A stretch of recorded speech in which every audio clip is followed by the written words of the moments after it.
सम्पूर्ण जय श्रीराम, जय गोमाता की। आज त चाहिँ छुट्टै भिडियो बनाउने भनेर सोचेर आएको थिएँ, तर अहिले एउटा भिडियो हेर्दा चाहिँ सोशल मिडियामा अत्यन्तै रिस उठेको छ र जुन अहिले पूर्व मन्त्री मोहम्मद इस्तियाक राईज्यूले धार्मिकीय पर्यटक हिसाबले जुन अहिले यो बाकेश्वरी मन्दिरलाई जोडेर चाहिँ उहाँले जुन अभिव्यक्ति दिनुभएको छ, उहाँलाई म भन्न चाहन्छु कि तपाई चुनावको प्रचार प्रसार गर्नुस्, त्यो मलाई सरोकार भएन, तर आफ्नो राजनीतिकका लागि चाहिँ मन्दिर र आस्थालाई नजोड्दिनु। म दुई हात जोडेर आग्रह गर्दछु तपाईलाई, किनभने जुन तपाईले जुन यो आश्वासन दिइराख्नु भएको छ नि कि म जितेर गए भने धार्मिक हिसाबले र पर्यटकको हिसाबले चाहिँ बाकेश्वरी मन्दिरलाई पनि राम्रो बनाउने रे यस्ता यस्ता जुन भन्नु अभिव्यक्ति दिनुभएको छ, तपाईलाई म भन्न चाहन्छु दुई कार्यकाल भइसकेपछि अहिलेसम्म बाकेश्वरी मन्दिरमा कहिले नगएको मान्छे आज चाहिँ बाकेश्वरी मन्दिरको विषयलाई लिएर चाहिँ आफ्नो चुनावी प्रसार गर्ने र म त्यसमा जति पनि रहेका एमालेका कार्यकर्ताहरू बाँके जिल्लाका म सबैलाई म भन्न चाहन्छु, तपाईहरुलाई दाइ भन्छु, सम्मान गर्छु,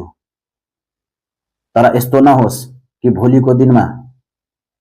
तपाईहरुको लागि नै मलाई नराम्रो बोल्नु परोस्। ठीक छ, राजनीतिक छुट्टै कुरा हो, त्यो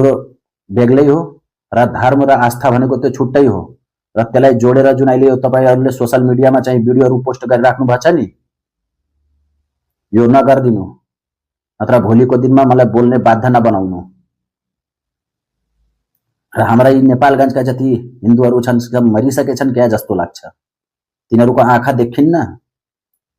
देखिन्न भने चुडा लगाएर घरमा बस्ने,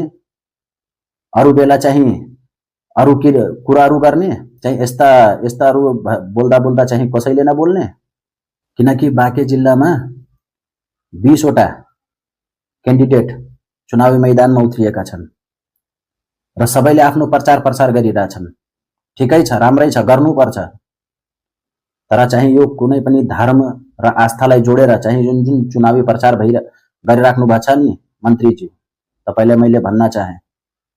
कसैले तपाईको विरोध गरोस् नगरोस्, तर यदि धर्म र आस्था माथि कुरा आयो भने